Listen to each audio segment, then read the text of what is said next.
अस्सलाम वालेकुम नाजरीन, आप देख रहे हो जेके रेवोल्यूशन और मैं हूं आपका मेज़बान जावेद खान। नाजरीन, अगर बात करें कोविड की फर्स्ट वेव की या फिर कोविड की सेकंड वेव की, तो कोविड की फर्स्ट वेव और सेकंड वेव में जम्मू कश्मीर इंतज़ामिया ने बखूबी बड़े अच्छे से काम किया। हालांकि श्रीनगर की बात करें तो श्रीनगर इंतज़ामिया ने बखूबी बड़े पैमाने पर काम किया और इसी के साथ साथ जो है सोशल एक्टिविस्ट भी हमें बहुत सारे दिखे।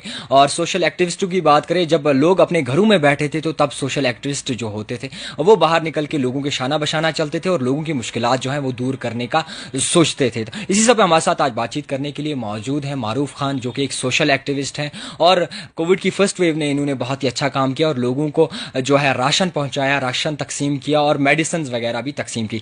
तो मारूफ खान आपका बहुत बहुत शुक्रिया जीके रेवोल्यूशन में। थैंक यू जावेद साहब फॉर हैविंग मी। मारूफ साहब, आपसे जानने की कोशिश करेंगे, कोविड की अगर फर्स्ट वेव की बात करें तो बहुत सारे काम आपने अंजाम दिए जहाँ पे लोग अपने घरों में बैठे थे और इतनी सी छोटी सी उम्र में एक सोशल एक्टिविस्ट बनना बहुत ही मुश्किल है, तजुर्बा खास कर नहीं होता। तो क्या लगता है आपको कि क्या सोच के आप सोशल एक्टिविस्ट बने?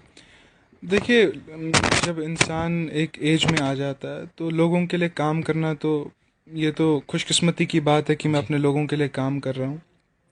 और जहाँ तक कोविड की फर्स्ट वेव जब स्टार्ट हुई, जब गवर्नमेंट ने अचानक लॉकडाउन इम्प्लीमेंट किया तो अचानक से सभी बंद हो गई, दुकानें वगैरह बंद हो गई। तो लोगों के पास खाने पीने की चीज़ें नहीं थी, बीमार जो थे उनके पास दवाइयाँ नहीं थी।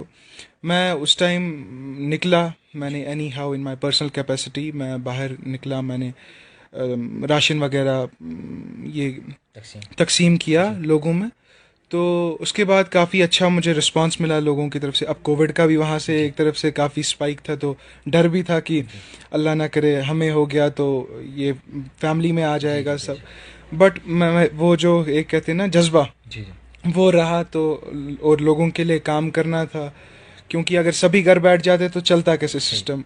काफ़ी एनजीओज भी आपको पता है तब काफ़ी एक्टिव थी, लोगों ने भी काफ़ी इसमें लोगों के लिए मदद की। खैर, मैंने भी जितना मेरे से हो सका अपनी इन माय पर्सनल कैपेसिटी मैं निकला और लोगों के लिए काम किया। और मुझे खुशी है कि वो जो फर्स्ट वेव थी उसमें मैं कुछ अपने लोगों के लिए कर सका। मारूफ साहब, आपसे जानने चाहेंगे कि आजकल बहुत सारे सोशल एक्टिविस्ट हैं, जहाँ पे अगर जम्मू कश्मीर की बात करें तो बहुत सारे सोशल एक्टिविस्ट यहाँ पे दिखते हैं। इसी सब पे जो आपने इतनी छोटी सी उम्र में सोशल एक्टिविस्ट बनना चाहा, आपकी स्कूलिंग कहाँ से हुई है, आप क्या करते हैं, काफ़ी तर कम लोग जानते हैं। हालांकि आप सोशल मीडिया पे एक्टिव होते हैं, उसके बावजूद पर्सनली लोग आपको बहुत कम जानते हैं। तो उसके बारे में मुख्तसर सा बताएं। देखिए, मेरी स्कूलिंग जब मैं स्टार्टिंग में मेरी स्कूलिंग टाइम स्कूल से हुई है till 10th standard. After that I went to SP college, तो वहाँ से हुई है। And recently I have qualified the examination of BLLB and I am pursuing law from Kashmir university. अभी तो मैं वकालत कर रहा हूँ, तो वकालत ही चल रही है अभी इंशाल्लाह। और जहाँ तक समाजी काम की बात है, लोगों तक पहुँचना है, वो मैं जितना मेरे से हो सकता है वो मैं करता हूँ। मारूफ साहब, आपसे जानने की कोशिश करेंगे और समझने की कोशिश करेंगे कि कोविड की फर्स्ट वेव में आपने कितने घरों को राशन तकसीम किया और क्या कुछ किया? फर्स्ट वेव जब स्टार्टिंग में आई तो मैंने फूड किट्स डोनेट की। उसके बाद मैंने ये मेडिसिन्स की डोनेट। मेरी टीम थी, वो मुझे सोशल मीडिया पे एक लिस्ट आ जाती थी कि ये घर है, फलां घर है। They used to send me message. मैंने अपनी टीम रखी थी, वो लोगों के साथ कंटैक्ट करते थे कि हु इज़ इन नीड, तो वो उनको मैसेज करके वो मेरे तक आ जाती थी। तो जैसे जैसे होते गया, जो जो लोगों को ज़रूरत थी, हमने वो कोशिश की अरेंज करने की और लोगों तक पहुंचाने की। राउंड अबाउट मैंने फर्स्ट वेव में 100 to 150 लोगों जो नीडी रेजिडेंट्स थे उनके घर तक मैंने राशन और मेडिसिन पहुंचाई। आप बताएं कि छोटी सी उम्र में 21 सालाना उम्र में बहुत सारे शौक होते हैं। अगर मेरी बात करूं या फिर हमारे माशरे में कोई ऐसे बच्चे होते हैं उनके बाकी तरह शौकों में मुलविस होते हैं, तो क्या लगा आपको, आप सोशल एक्टिविस्ट? देखिए, सोशल एक्टिविस्ट बनना एक चीज़ होती है। ये इंसान को खुद ही एक होना चाहिए जज्बा लोगों के लिए काम करने का। और मैं चाहता हूं कि मैं अपने लोगों के शाना बशाना खड़ा हूं। और जो भी अपने लोगों का कोई मुश्किल है, देखिए जम्मू कश्मीर जो है एक कन्फ्लिक्ट जोन रहा है, आपको पता है। तो यहाँ पे इसको क्या कहते हैं, जॉब्स भी नहीं है बच्चों के लिए, अनएम्प्लॉयमेंट है यहाँ का। तो इसको क्या कहते हैं, हमें थोड़ा सारा बच्चों के लिए काफ़ी यहाँ पे सेटअप करना है।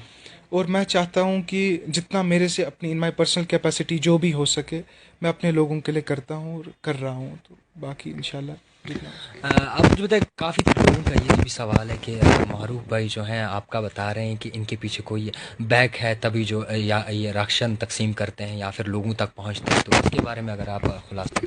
देखिए, बैक तो है, अल्लाह की बैक है, माँ बाप की बैक है, मेरे वालिद साहब, मेरी फैमिली, उनका बैक है, और किसी का तो बैक नहीं है। ना कोई एनजीओ है, ना कोई स्पॉन्सर्ड है, कुछ नहीं है। जो भी है इन माय पर्सनल कैपेसिटी, जो भी मैं डोनेट करता हूँ, जो भी मैं काम करता हूँ, वो मैं अपने लेवल पे करता हूँ। किसी का मुझे सपोर्ट नहीं है, फैमिली का ही सपोर्ट है बस, और किसी का नहीं।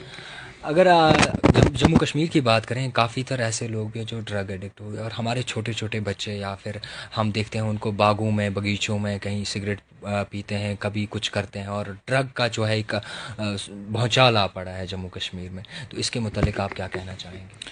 देखिए, मुझे बड़ा दुख होता है जब मैं देखता हूँ कि हमारे नौजवान लड़के इस डोमिनेंस ऑफ ड्रग जो ये है ना, जी। इसने यूथ को तबाह कर दिया है। हमें इस चीज़ को ख़त्म करने के लिए काउंसलिंग करनी है। देखिए, बच्चा जो है अगर वो कोई गलत रास्ते पे चला है तो हमें उसको प्रेशराइज नहीं करना है, हमें उसको काउंसलिंग करनी है, प्यार से समझाना है। एक्टिविटीज़ में बच्चों को इन्वॉल्व होना चाहिए और इन सब चीज़ों से दूर रहना चाहिए। जी।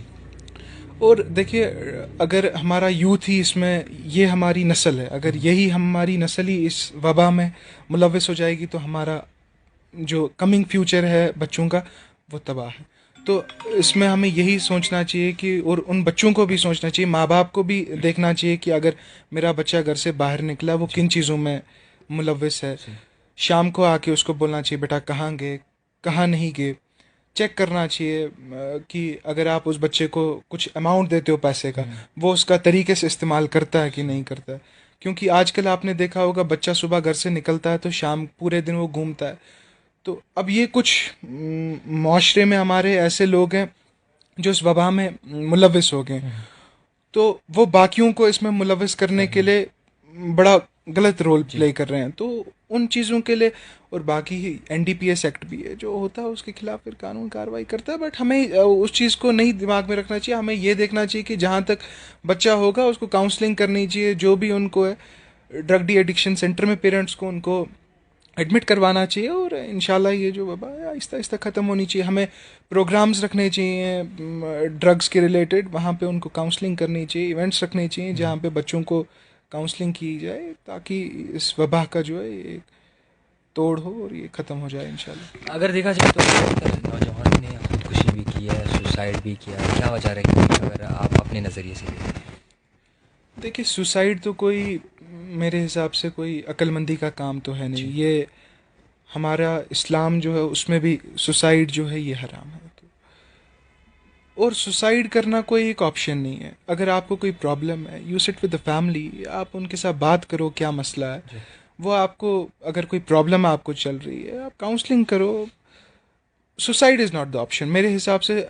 देखिए, अगर बच्चे सुसाइड करेंगे तो हमारी जो आगे यूथ है वो क्या करेगी। देखिए, मैं मानता हूँ जॉब्स वगैरह नहीं जी। है, बच्चे काफ़ी डिप्रेशन में, बट ऐसा नहीं कि अगर जॉब्स नहीं है तो आप इसको क्या कहते हैं, ये करेंगे सुसाइड। जी। हमें ऐसे कुछ प्रोग्राम्स हैं, उसके यहाँ पे हमारी सरकार है, वो काफ़ी उनने वो रखा है, वो बच्चों को बूस्ट करते हैं। आप अपना कुछ बिजनेस सेटअप करें, आप कोई अपना बिजनेस छोटे स्मॉल स्केल से ही शुरू करें। अगर जॉब्स नहीं है तो बिजनेस खुद सेटअप करें, क्योंकि आप भी एक अच्छा एंटरप्रेन्योर बन सकते हैं। जी। तो आहिस्ता आहिस्ता फिर चीज़ें सेटल डाउन होंगी, और बच्चे भी इसको, खुद बच्चों को सोचना भी चाहिए इसके बारे में। हमारे जम्मू कश्मीर के लिए, सभी देखने वालों के लिए क्या मैसेज रहेगा आपका? देखिए, सोशल एक्टिविस्ट हर जगह काम नहीं कर सकता। जी। कहीं पे आपको ये भी पता है कि कोई जगह है, मोहल्ला है, कॉलोनी, कोई गरीब है, कोई अमीर है। अगर आपको पता, देखिए चूंकि थर्ड वेव आप कह रहे हैं आने, तो इसमें भी अगर लॉकडाउन वगैरह कहीं लग गया, कुछ हो गया, तो ये नज़र में रखना है इंसान को कि अगर कोई अमीर घर है और वहाँ पे कोई पस्त रहता है, तो हर जगह सोशल एक्टिविस्ट नहीं पहुंच सकता है, तो उनको खुद नज़र देखनी चाहिए कि अगर ये बंदा थोड़ा हमसे पस्त है तो इनकी मदद की जाए। देखिए, इसमें अल्लाह भी राज़ी है और जिसको आप दे रहे हैं वो भी राज़ी है। और हर चीज़ सोशल मीडिया पे करना भी कोई अच्छी बात नहीं है।